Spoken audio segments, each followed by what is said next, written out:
အိမ်ပြန်ကြတဲ့အခါညနေတွေဆိုအိမ်တွေစီပြန်ကွေ့သွားတဲ့ဖက်နှက်တွေဘလောက်များရှိလိမ့်မလဲအိမ်တွေစီပြန်မရောက်နိုင်သေးတဲ့ဖက်နှက်တွေနဲ့ဘယ်တော့မှအိမ်တွေစီပြန်မလာနိုင်တော့တဲ့ဖက်နှက်တွေရောဘလောက်များရှိလိမ့်မလဲတချို့ကပျော်ရွှင်မှုကိုတည်ဆောင်လို့တချို့ကဝမ်းနည်းမှုကိုထုတ်ပိုးလို့ခြေရအထက်တဲ့ခြေတန်းအောင်များကျွမ်းဝင်မအောင်မြင်သေးသမျှတော့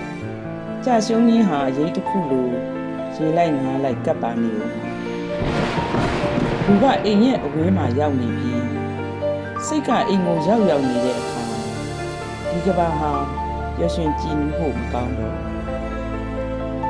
တိန်တွေဟာအိမ်မရှိတော့ဂျစ်စီဆန်တွင်းခဲ့ကြကိုဟာဂျစ်စီတယောက်လိုအိမ်ရဲ့အဝေးကို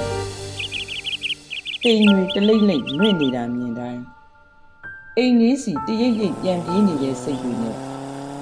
ဘဝတဲ့တပြင်းတွေအချိုးကျဖြော်ထဲနေ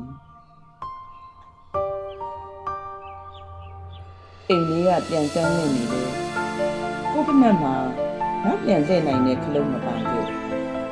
ကိုနောက်ကျောကတဆင့်အိမ်ပြန်လန်းလေးအရွေ့ပြန်ဆုတ်ခွာသွားတယ်ဆောင်းဦးရာသီရဲ့နှင်းတွေလည်းမယောင်ကြည်လင်းကြနေတယ်ဘုဒ္ဓတဲ့